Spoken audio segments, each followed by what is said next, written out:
En un mundo lleno de violencia, tristeza y enfermedad, siempre hay una respuesta. Clama a mí y yo te responderé, dice el Creador. El Tabernáculo de la Fe presenta un mensaje de esperanza. Hoy el tema va a ser muy en la dirección de lo que hemos estado hablando en los domingos anteriores sobre 1 Corintios capítulo 12, sobre no ignorar los dones espirituales, pero no solamente eso, sino entender dónde descansan los dones espirituales, que es en el cuerpo de Cristo, como lo dijimos la semana anterior. Y hoy quiero ampliar ese cuerpo de Cristo, ¿quién es? Es la iglesia. Entonces vamos a hablar de la iglesia basado en todo esto que hemos hablado en estos días. Y quiero recordarles la tarea, espero que hayan hecho la tarea. Yo sé que la mayoría son juiciosos, o quizás otros no tantos, pero de todas maneras, ¿se acuerdan la tarea cuál era? Leer la primera carta de Juan, que son solamente 5 capítulos, que en unos 15 minutos se puede leer. No sé si ya todos lo hicieron, ojalá que lo hayan hecho, y si no lo han hecho todavía lo pueden hacer. Digamos, no es simplemente por darles una tarea, simplemente porque está en contexto con lo que hablamos. Y también les pedí algo más, que oraran para que el Señor derramara sobre toda la iglesia, sobre su vida, sobre su hogar, sobre la mía, sobre todos los miembros de la comunidad, el bautismo de amor. Hablamos de los distintos bautismos que hay, y uno de ellos que es necesario es el bautismo de amor.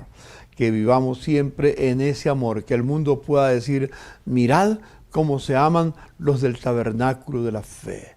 Entonces, que sea esa la marca indeleble, la huella que ve el mundo. A veces tantas cosas interiores pues no las ve el mundo, pero el amor sí, no se puede guardar, el amor no se puede esconder, el amor se expresa siempre. Y repito, que se repitan las palabras que hace cientos de años dijeron en el circo romano, mirad cómo se aman los cristianos, y digan, mirad cómo se aman los hermanos del tabernáculo de la fe, porque somos una sola familia. Entonces espero que lo hayamos entendido y podamos profundizarlos en este día, en este tiempo que viene. Bueno, dijimos que la gran lucha que tenemos, que la gran lucha que tiene Satanás es contra el cuerpo de Cristo, contra la iglesia. Hoy vamos a hablar de un tema que ya lo voy a mencionar cuál es. Solamente decir que tenemos una lucha satánica en estos días, en todo lo que está pasando, en todo lo que se proyecta, realmente se manifiesta. Y pareciera que Satanás está haciendo su último esfuerzo, como dice en el libro de Apocalipsis, en el capítulo 12, dice en el versículo 10 al 12, entonces vi una gran voz en el cielo que decía, ahora ha venido la salvación, el poder y el reino de nuestro Dios y la autoridad de su Cristo, porque ha sido lanzado fuera el acusador de nuestros hermanos, el que los acusaba delante de nuestro Dios día y noche, que esa es la función satánica, acusarnos delante de él. Pero que nadie sea discípulo de Satanás, que acuse también a sus hermanos, porque no es nuestra función. Nuestra función no es acusar, no es juzgar. Como lo he estado mencionando en la nueva forma que tenemos en el devocional, entre semana por las noches, con un apoyo de Yes He Is, que nos ha permitido usar su material para ilustrar los mensajes que nos ayudan. Luego dice el verso 11, y ellos, los hijos del Señor, los hermanos que eran acusados por Satanás, ellos le han vencido por medio de la sangre del Cordero y de la palabra del testimonio de ellos, y menospreciaron sus vidas hasta la muerte. Y dice, parece que a Satanás le queda poco tiempo, entonces empieza a acusarnos realmente vez tras vez, pero la palabra está escrita, pero ellos, los redimidos por la sangre de Jesucristo, le han vencido, y nosotros seremos siempre una iglesia vencedora. Así que sigamos adelante con todo lo que Dios tiene, no tengamos ningún temor. Tenemos que enfrentar la agenda globalista que incluye el socialismo del siglo XXI, la ideología de género, lo que se llama el pacto de las catacumbas, hoy nuestra casa, que es el nuevo nombre que le han puesto en los últimos años, lo que tiene que ver con el sínodo amazónico que se celebró el año pasado, convocado por el Papa, el Papa actual, en el cual nos invita a reemplazar las escrituras o por lo menos no hacerle tanto atención a las Escrituras para poder seguir las voces de los espíritus que gobiernan en la Amazonía. Hay mucho que hablar de eso. Mi hermano César Vidal acaba de escribir un libro que dice Un mundo que cambia. Y en ese libro, El mundo que cambia, que yo lo recomiendo, está en la librería en CLC. Lo pueden adquirir, será una gran bendición, y dentro de poco tendremos a mi hermano César Vidal en algunas conferencias con nosotros en el encuentro de liderazgo que hemos tenido en otras oportunidades. Seguiremos. Entonces, es interesante toda esa circunstancia que vemos de la agenda globalista, pero en medio de todas las circunstancias que el mundo vive, en medio de todo lo que se presenta, también se prepara la situación para lo que dice en el libro de Tesalonicenses, en la segunda carta del apóstol San Pablo a los tesalonicenses. Pareciera que va en esa dirección todo. No sé si es el tiempo de que se cumpla estas palabras que están dando, pero por lo menos los visos están.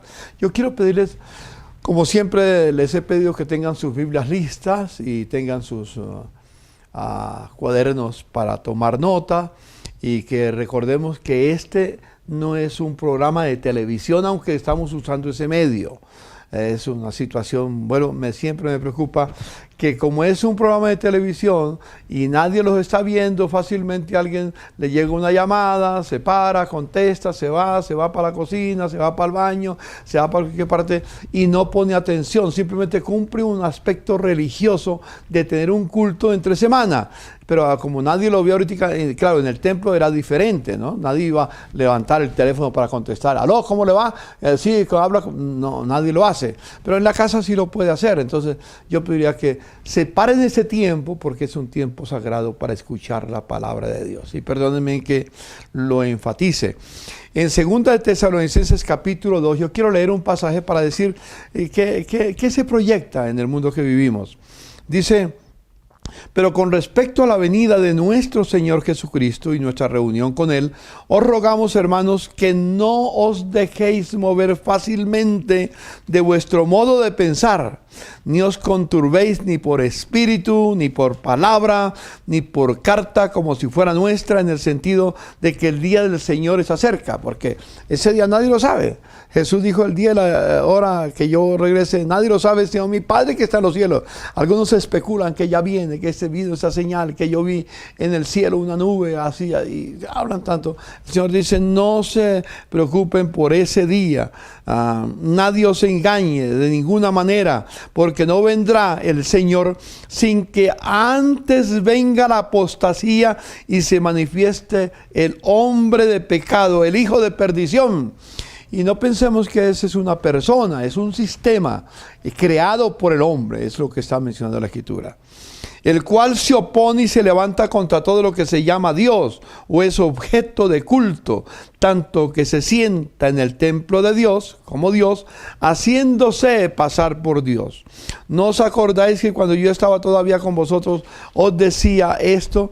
Y ahora vosotros sabéis lo que lo detiene, a fin de que a su debido tiempo se manifieste. Sigue diciendo: porque ya está en acción el misterio de la iniquidad, solo que hay quien al presente lo detiene hasta que él a su vez se ha quitado del mundo, del medio. ¿Sí?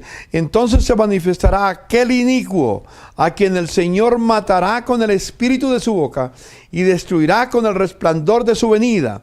Inicio cuyo advenimiento es por obra de Satanás, con grande poder y señales y prodigios mentirosos, y con todo engaño de iniquidad para los que se pierden, por cuanto no recibieron el amor de la verdad para ser salvos. Por eso Dios les envía un poder engañoso para que crean a la mentira, ya que no quisieron creer la verdad, y así sean condenados porque se complacieron en la injusticia. Aquí en ese capítulo, el capítulo 2 de 2 de Tesalonicenses, describe de una manera muy clara lo que se proyecta en la tierra en este momento. En el mundo que vivimos, dentro de poco, no va a haber privacidad completamente.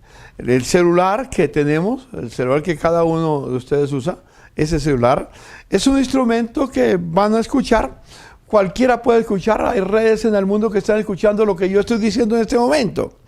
Y quizás están grabando y cada día será más fácil que uno no se pueda esconder en la tierra de ninguna persona, porque especialmente del sistema que controlará con quién hablas, a qué horas habla, qué dijo, etcétera, etcétera, etcétera. No quiero darles una palabra de terror, simplemente decirles el mundo que estamos proyectándonos y que cada día se va a hacer más claro. Uno ya va por cualquier carretera en algunos países del mundo y aquí ya está estableciéndose y ya las cámaras están mostrando qué carro es, en qué vas, con quién vas, y en fin, bajo la excusa de que están controlando la velocidad, pero en el fondo están controlando solamente los movimientos que se tienen y entonces la situación no va a ser tan fácil. Pero no quiero alarmarlos, hermanos, solamente decirles el mundo que estamos viviendo y que se proyecta no es el mismo. Por eso algunos creen que vamos a volver a la normalidad. ¿Cuál normalidad? No existe esa normalidad que teníamos antes, que antes había privacidad. Hoy en día no habrá privacidad. Vez tras vez estaremos todos a cara descubierta con el enemigo realmente, de alguna forma. Pero el Señor está con nosotros. Así que adelante, hermanos, porque estamos trabajando con la iglesia que soñamos.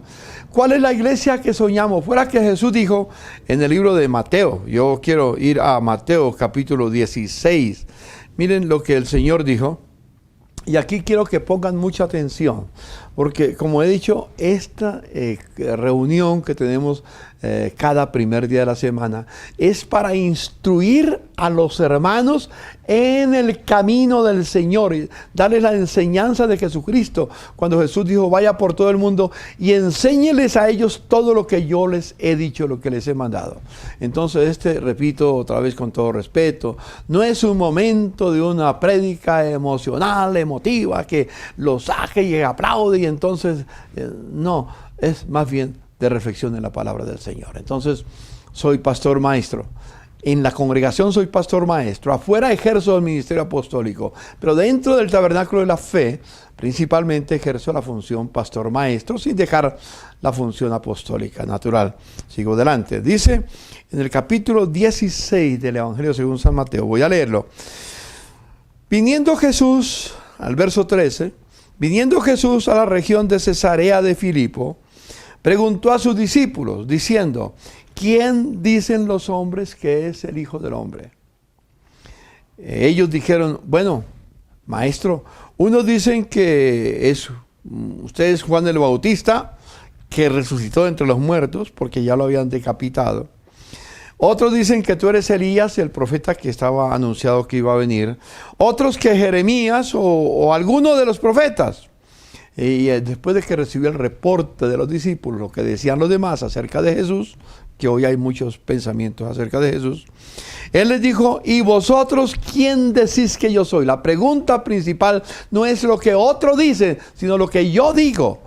La importante delante del Señor no es lo que la sociedad menciona, es lo que tú dices acerca de Jesucristo. ¿Quién es para ti Jesucristo, el Hijo de Dios? ¿Quién es para mí Jesucristo, el Hijo de Dios? Esa verdad, la verdad completa de quién es Jesús, es muy importante para lo que voy a decir en este momento. No es un adendo más a la enseñanza cristiana, es la base fundamental, la piedra sobre la cual se edifica la iglesia, la piedra fundamental. Dice, los discípulos le respondió, Pedro se adelantó, el verso 16, y le dijo, tú eres el Cristo, el Mesías, el Hijo del Dios viviente, el prometido por el Padre Celestial de tiempo atrás por los profetas. Tú eres ese, el Cristo, el Hijo del Dios viviente. Entonces le respondió Jesús, bienaventurado eres, Simón, hijo de Jonás, porque no te lo reveló carne ni sangre, sino mi Padre que está en los cielos. Espero que tengamos esa revelación de quién es Jesús. Jesús no es un filósofo. Jesús no es un profeta. Jesús no es un maestro. Jesús no es un gran iniciado. Jesús es el Mesías, el prometido, el Hijo de Dios, el que Dios había prometido que vendría a la tierra. Y yo también, dijo Jesús, cuando dijo, no te lo reveló carne ni sangre, sino mi Padre que está en los cielos, por su Espíritu Santo. Yo sé quién es Jesús. Es el Hijo de Dios. es el Mesías, el enviado por el Padre, el Cristo, el ungido que el Padre envió. Por eso lo envió, para redimirme, porque de tal manera amó Dios al mundo que dio a su Hijo Jesús, para que todo aquel que en él crea no se pierda, mas tenga vida eterna. Sigue diciendo, y yo te digo que tú eres Pedro, Petrus. Petrus es una piedra pequeña, un fragmento de piedra, no más chiquita, ¿sí? Y sobre esta roca Petra, una cosa es Petro, otra cosa es Petra, otra cosa es Petrus, una piedra pequeña o una roca gigante. Jesús dice, sobre esta roca, sobre lo que acabas de confesar, que yo soy el Hijo de Dios, el enviado por el Padre para dar la vida en redención por la raza humana, por todo aquel que cree en mí, sobre esa verdad edificaré mi iglesia. Miren lo que dice, yo edificaré mi iglesia y las puertas del infierno no prevalecerán contra ella. Y aquí quiero al punto central, la palabra iglesia. Es la primera vez que se menciona en el Nuevo Testamento la palabra iglesia. ¿No le parece interesante? No, después se menciona, en el mismo Mateo menciona 2 veces más en el capítulo 18.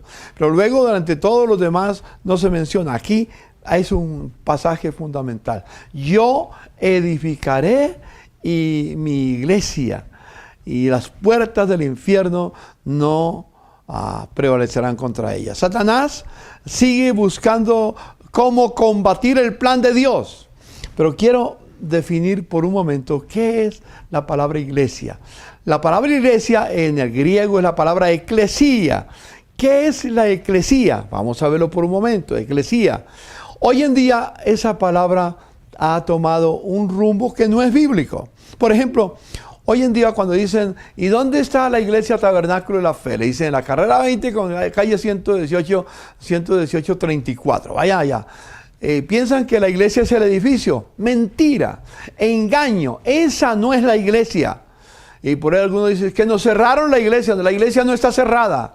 La iglesia está viva. Por eso estás tú vivo. Por eso estás oyendo la palabra del Señor. Todos los que están, los cientos de hogares que están viendo este programa en este momento, son la iglesia. La iglesia no está cerrada. La iglesia pueden que traten de perseguirla, pero no pueden.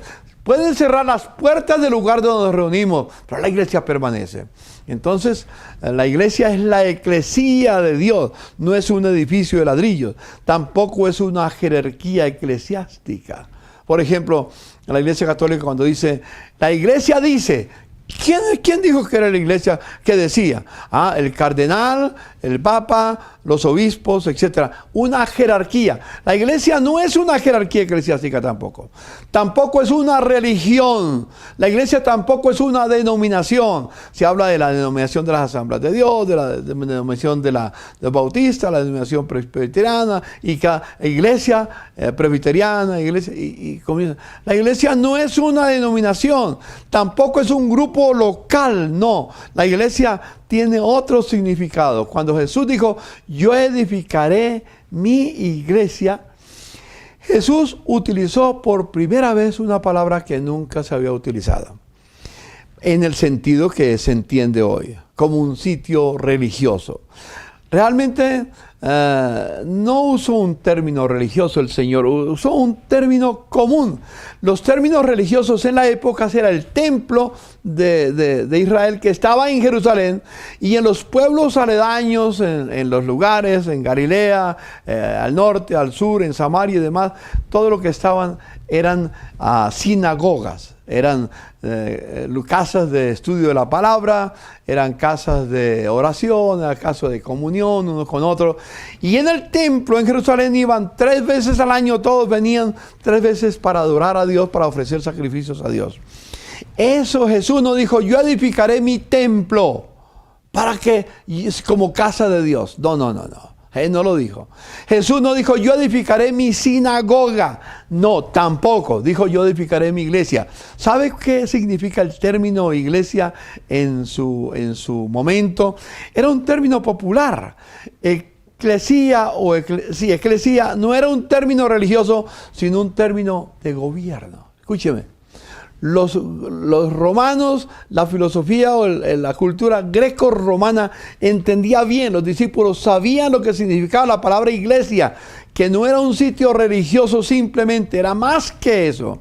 Era una asamblea de ciudadanos atenienses cuando se formó 594 años aproximadamente antes de Cristo. Y esa eclesía que Jesús utilizó la expresión. Por eso tenemos que entenderlo, porque es muy diferente a lo que se entiende por iglesia hoy. Iglesia hoy es un sitio religioso.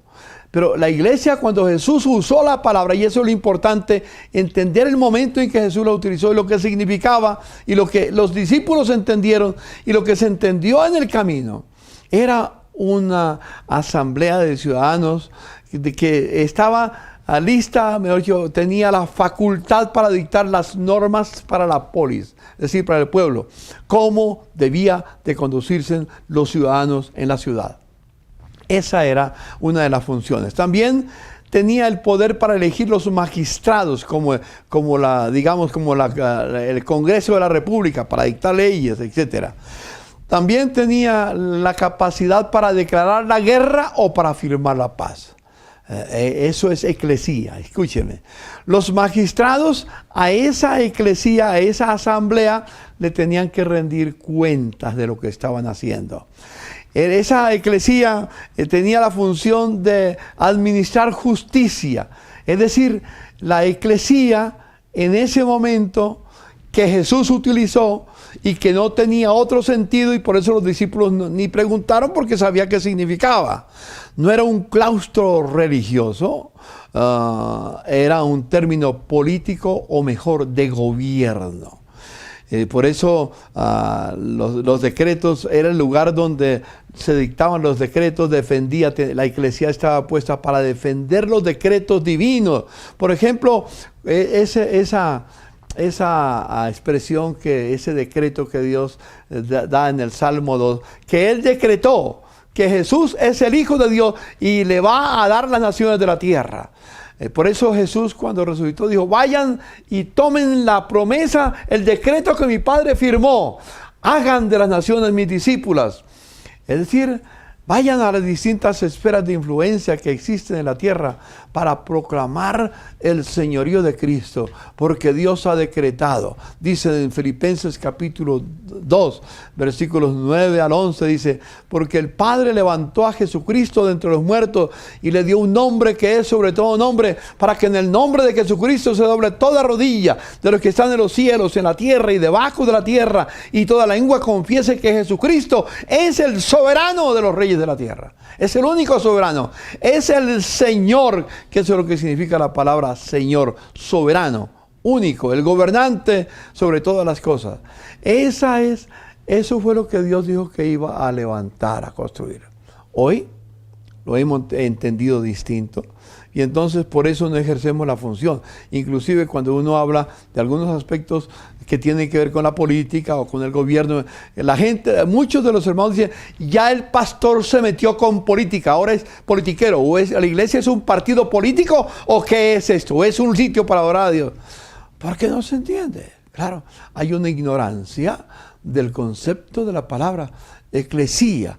Jesús dijo: yo edificaré mi eclesía.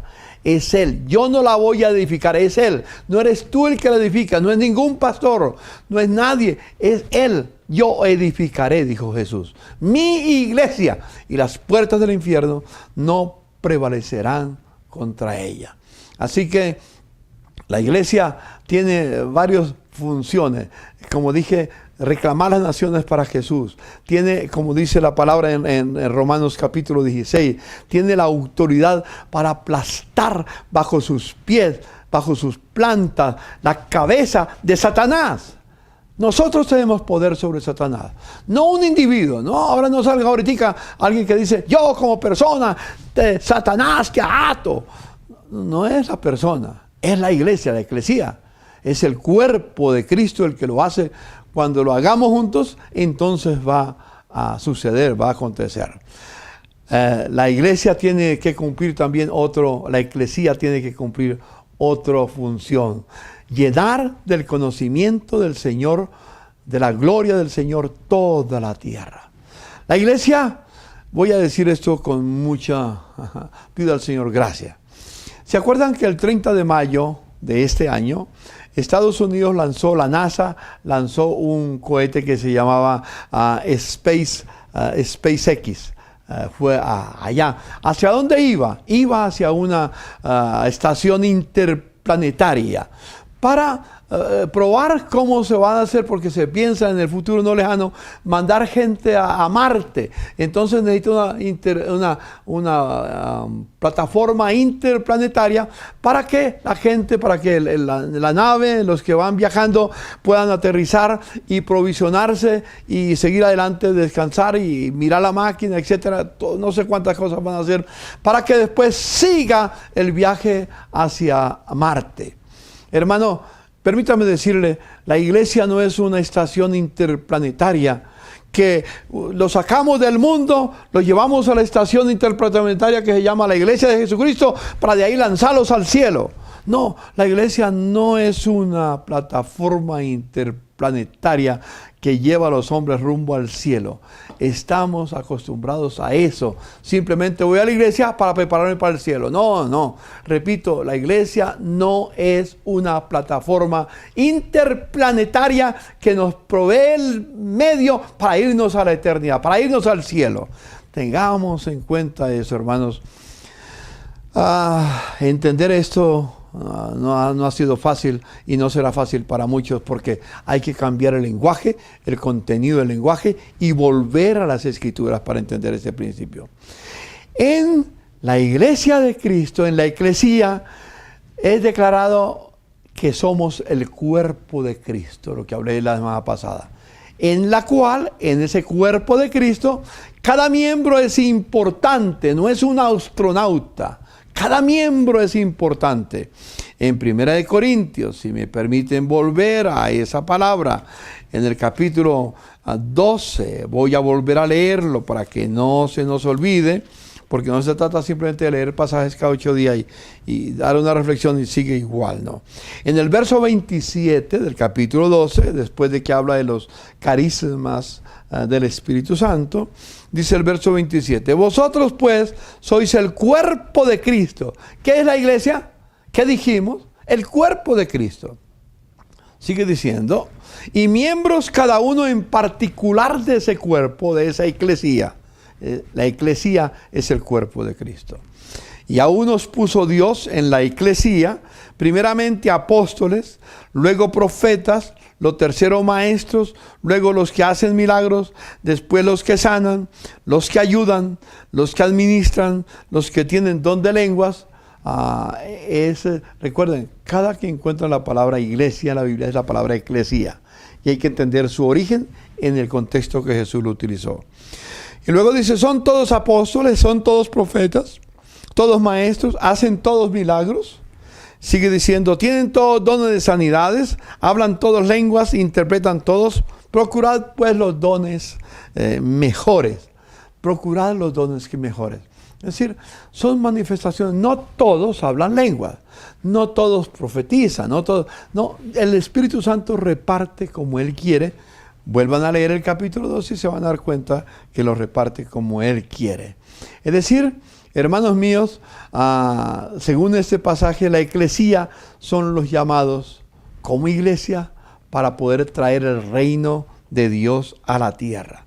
La función principal de la iglesia, ¿cuál es la función principal de la tierra? No es llevar almas al cielo, que claro, está. Yo conozco y estoy muy unido a la iglesia como tal. Y cuando yo muera voy al cielo, pero mientras esté aquí en la tierra, ¿cuál es mi función principal? Mi función principal es, como dice el capítulo 6, verso 33, en una frase muy sencilla que Jesús dijo en el Sermón de la Montaña. Mi función principal es buscar el reino de Dios, buscar que el gobierno de Dios se haga real en la tierra y su justicia se manifieste y todas las demás cosas vendrán por añadidura. Escúcheme, ¿qué son las demás cosas? El vestido, la comida, las cosas que necesitamos para vivir. Inclusive hoy en día implica los lujos.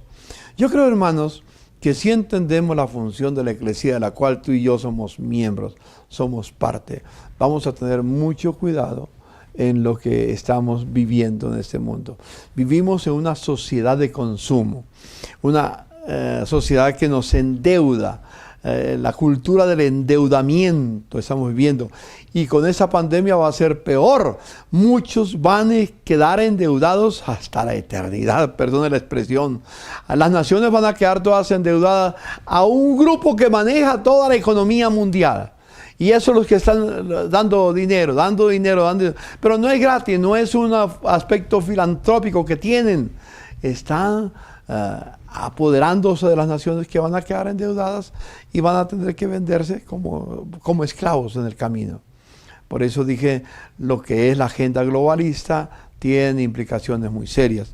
Espero que ustedes puedan comprar allá en la librería La Luz, en la librería CLC, pueden pedir Centro de Literatura Cristiana, pueden pedir el libro Un Mundo que Cambia de César Vidal. No sé cuántos habrá. César Vidal me lo envió regalado a través de la Centro de Literatura Cristiana y lo estoy leyendo, fascinante. Estoy fascinado con la enseñanza de una manera muy práctica, muy didáctica para enseñar. Entonces, hermanos, la eclesía son los llamados para extender el reino de Dios en la tierra. ¿Cómo se va a extender el reino de Dios? A través de todos los miembros del cuerpo de Cristo, no de una jerarquía especial.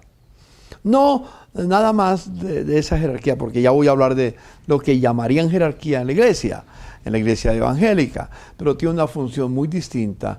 Dios quiere que cada miembro del cuerpo de Cristo tenga una preocupación principal.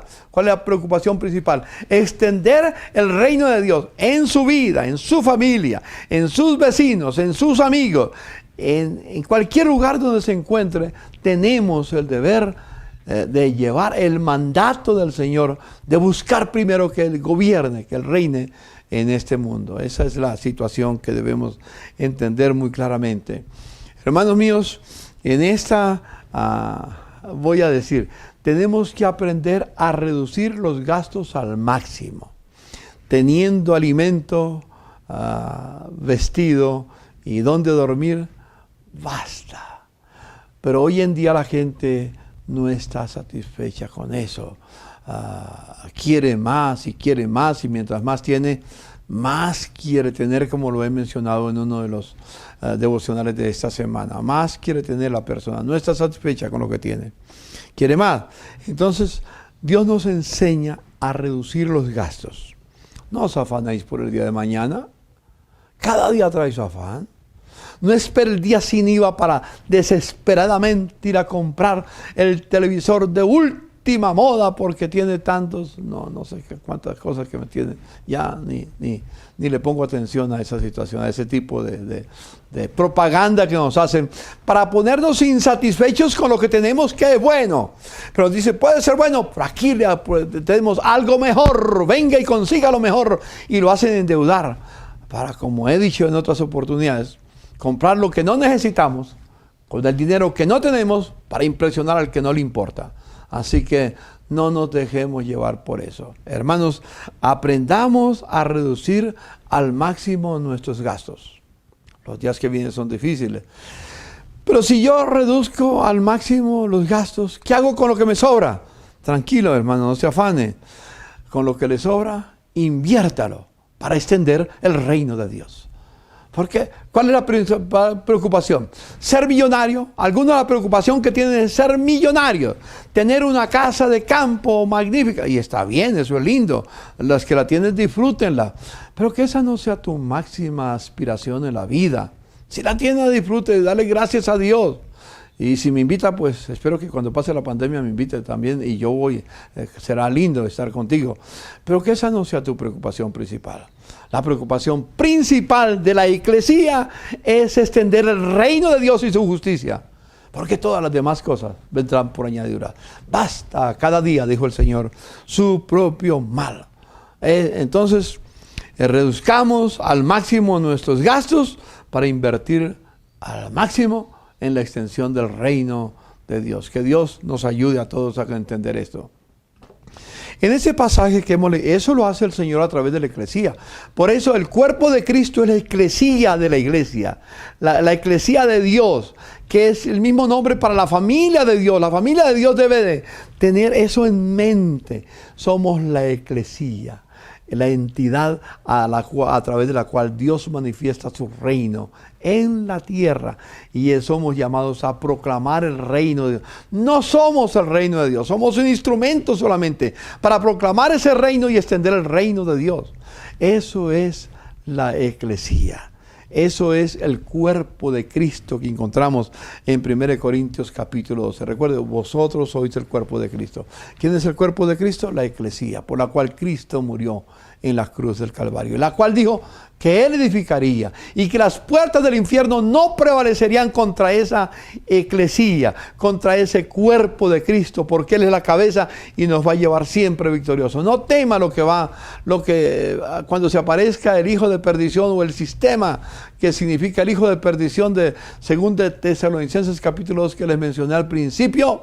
No teman, porque el Señor está con nosotros como poderoso y guerrero, como gigante y guerrero poderoso, y seremos más que vencedores por medio de aquel que nos amó. Dígale amén, y dígale amén a su hermano que está a su lado, a la familia, el miembro de la familia que está a su lado. Diga amén, somos vencedores en el nombre de Jesucristo, amén. Y si quiere, póngase de pie y levante las manos al Señor y dígale: Señor, gracias, porque en ti somos más que vencedoras. Ni la muerte, ni la vida, ni ángeles, ni potestades, ni lo alto, ni lo bajo, ni lo porvenir, ni ninguna cosa creada nos podrá separar de la victoria y del amor de Dios que es en Cristo Jesús, Señor nuestro. Dígaselo y glorifique al Señor ahí con sus seres queridos. Este mismo capítulo de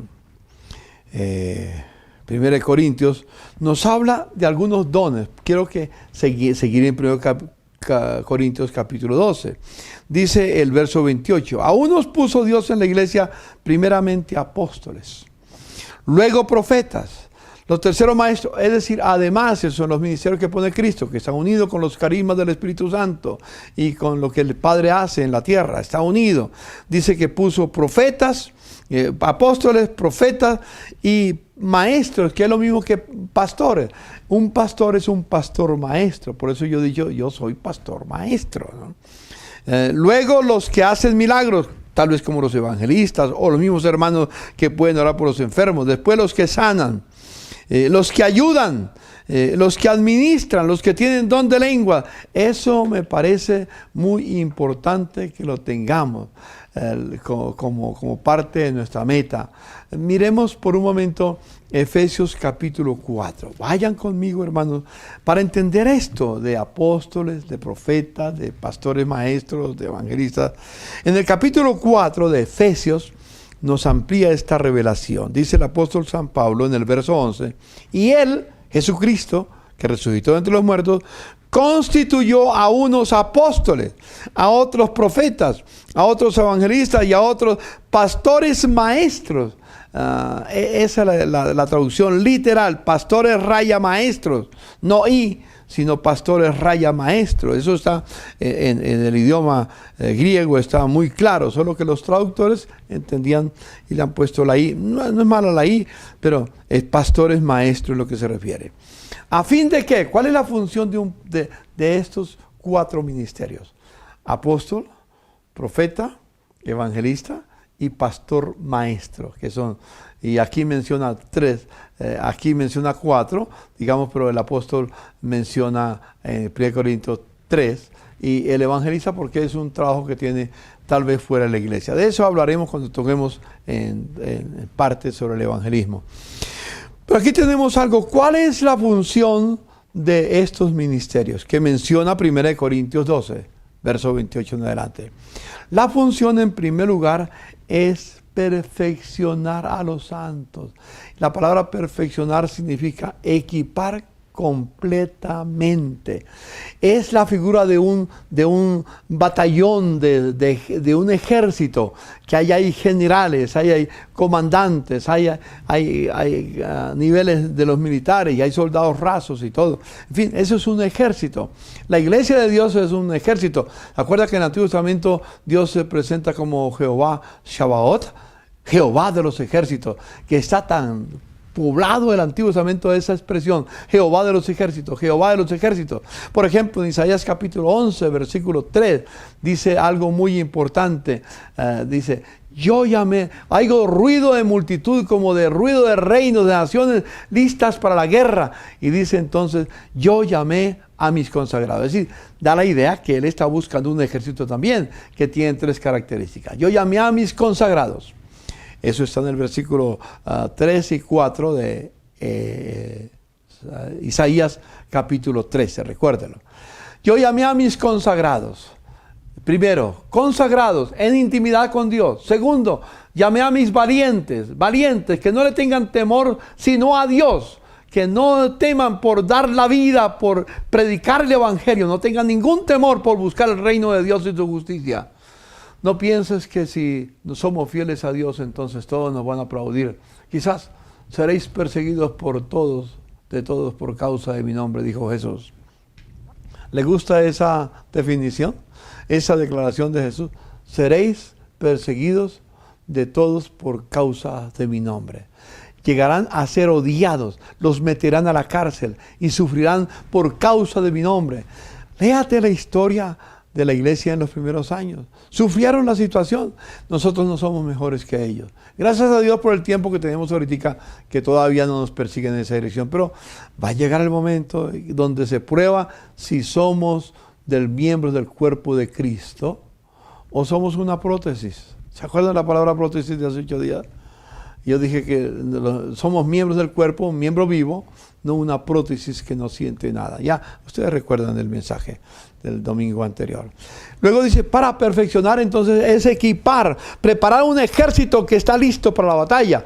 Dice en el verso 4 del capítulo 13 de Isaías, Jehová de los ejércitos pasa revista a sus tropas para la batalla. Somos un ejército.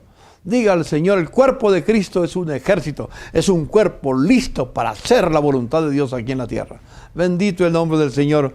Eso es lo que Dios está buscando. No está buscando religiosos. No está buscando que se entretengan con la religión, con shows, con cosas que son buenas. No son malos. Divertirse no es malo, solo que no sea ese el objetivo, sino capacitarse para servir al Señor. Donde serán entonces primero perfeccionados o equipados completamente. ¿Para qué se equipan? Para la obra del ministerio. ¿Cuál es la obra del ministerio? Cumplir los decretos divinos, hacer discípulos a las naciones, proclamar el nombre de Jesucristo, enseñar la palabra del Señor en las distintas esferas, no con mira al cielo, sino con mira de hacer la voluntad de Dios aquí en la tierra. La iglesia, la eclesía, es la que hace efectivos los decretos divinos aquí en la tierra. Entonces, hermanos, tengámoslo en cuenta. Qué llamado tan espectacular que Dios nos hace. Hermanos, eso no solamente está para perfeccionar, sino para la edificación del cuerpo de Cristo. Siga leyendo el pasaje de Efesios capítulo 4 y lo vas a ver. La edificación del cuerpo de Cristo, edificarlos como una sola familia en los principios divinos, hasta que todos lleguemos a la unidad del conocimiento del Hijo de Dios, hasta que todos lleguemos a la unidad del conocimiento del Hijo de Dios, para que ya no seamos niños, es decir, para que no seamos inmaduros, que por nada nos enojamos. Por nada nos disgustamos. Un hermano no lo saludó como debía saludarlo en la comunidad, entonces ya se va para otra iglesia porque allí no importa, allá tal vez me importa. No seamos niños. No seamos pequeños rebeldes como son los niños normalmente, que son, tú eras rebelde cuando eras niño, pero ya creciste. Ahora simplemente has aprendido a obedecer al Señor y a crecer. No solamente dejar de ser inmaduros, sino crecer en amor. Para que cada miembro del cuerpo crezca en amor. Y para crecer en amor, permítame decirlo otra vez, las prótesis no crecen en amor porque no saben, no sienten nada. Pero si tú eres miembro vivo del cuerpo de Cristo, tú sí. Por eso te he pedido, pida que el Señor te dé a ti y a mí y a todos en la iglesia el bautismo del amor. Hay otros dones que menciona el apóstol San Pablo aquí que quiero mencionar. de paso. No solamente habla de apóstoles, de profetas, de maestros, de los que hacen milagros, de los que sanan. Están los que ayudan. Esa palabra, los que ayudan, es para mí algo muy importante. Por ejemplo, aquí ustedes están en su casa recibiendo la palabra del Señor a través de un medio muy especial que son las redes. Gracias a Dios por estas redes. Gracias a Dios por la forma que tiene YouTube, que usa Facebook, que usa Instagram o que usa cualquier otra, o webinar o cualquier otra forma que se utiliza y los medios que van a venir en el camino. Eso es muy especial. Y ustedes me ven a mí y me dicen a mí, pastor, gracias por el mensaje. Y recibo muchas felicitaciones. No estoy buscando felicitaciones, digo esto para que me den felicitaciones. Pero recibo más felicitaciones de afuera que de los de adentro del Tabernáculo de la Fe. Recibo permanentemente de Estados Unidos, recibo de la India, recibo de Inglaterra, de Suecia, de otros lugares, los que ven el programa hablándome y diciéndome, pastor, no desmaye, siga llevando el mensaje de la palabra. Gracias a Dios. De aquí de Colombia recibo muy poquitico, pero no importa, lo importante es que ustedes lo aprendan, que ustedes lo entiendan, que ustedes lo asimilen, porque eso es lo que dice. ¿Sabe, hermano? Gracias por orar por mí. Sé que muchos sí están orando por mí. Lo agradezco profundamente. Les bendigo en el nombre del Señor. Lo necesito. Pero sabe que yo solo con este medio no podía hacer nada. Sabe que hay personas que están trabajando aquí detrás que no se ven en las cámaras. Esos son los que ayudan. Los que ayudan, los que graban, los que filman, los que luego editan el mensaje, editan la alabanza, editan todo y luego lo ponen todo para enviarlo a YouTube, para que YouTube entonces lo envíe. Usan, esos son dones especiales, los que ayudan. Ellos no se ven, pero la intención de ellos no es verse en ellos, ni que se lo reconozcan. Lo importante para ellos es que el mensaje llegue. Los que ayudan. Hermano, yo he sido tan bendecido por los que ayudan. Tenemos ese edificio ahí en la 118, muy especial, que fue construido especialmente para el centro de pensamiento y para la extensión del reino de Dios en la tierra, que ya llegará el momento en que lo seguiremos utilizando y lo terminaremos completamente, porque seguiremos adelante con el tema, con lo que Dios nos ha dado, y tenemos el templo maravilloso y lo vamos a arreglar lo mejor posible, porque es para su gloria y para su honra. Pero fue a base de algunos que tuvieron el don de ayuda, que supieron ser, dice aquí, administradores también. Gente que administró los recursos con sabiduría, con entendimiento. Evitaron los gastos que no debían de hacerse. Fueron celosos por lo que estaban haciendo. Y cómo bendigo a esas personas, porque ustedes pueden ver el edificio y digan, pero ¿qué edificio el que tiene el pastor? No fui yo. Primero fue el Señor. Segundo, fue la gracia de aquellos que Dios puso en la iglesia como los que ayudan y los que administran sabiamente. Así que, hermano, es muy interesante que nosotros tengamos esto en cuenta en este pasaje, que es maravilloso entenderlo. Hermanos míos, llego al final de este mensaje para decirle, eso es la eclesía. La eclesía está compuesta por miembros vivos del cuerpo de Cristo, que se llama la iglesia en términos generales, pero que no es el término iglesia como lo hemos conocido, sino como Jesús lo estableció, como una entidad que cumple el propósito divino aquí en la tierra, hace la voluntad de Dios aquí en la tierra, como se hace en el cielo. ¿No dijo eso Jesús en el Padre Nuestro? Venga a tu reino y hágase tu voluntad aquí en la tierra, no en el cielo. Yo no busco hacer la voluntad de Dios en el cielo. Solamente si estoy acostumbrado a hacer la voluntad de Dios aquí en la tierra, la voy a hacer en el cielo. No va a ser difícil para mí vivir en el cielo, porque ya he estado acostumbrado. Yo no sé qué hará el Señor con aquellos que no están acostumbrados a hacer la voluntad de Dios, su voluntad aquí en la tierra. ¿Qué va a pasar? ¿Estará reflejado eso en aquellos, como dice el Evangelio según San Mateo, de alguien que entró a las bodas que no estaba vestido de fiesta? ¿Qué quiso decir con eso? Es un mensaje muy delicado, porque después dice, porque muchos son llamados, pero pocos los escogidos. Hermano mío, espero que tú puedas entenderlo. Dios no está buscando especialistas en la tierra para hacer la obra del Señor. Dios busca hombres fieles. Ahí en 2 de Timoteo, capítulo 2, dice el apóstol San Pablo: esto lo que has seguido de mí ante muchos testigos, esto encarga tú a hombres fieles que sean capaces para enseñar a otros. Escuchen, y aquí escuchen mi declaración.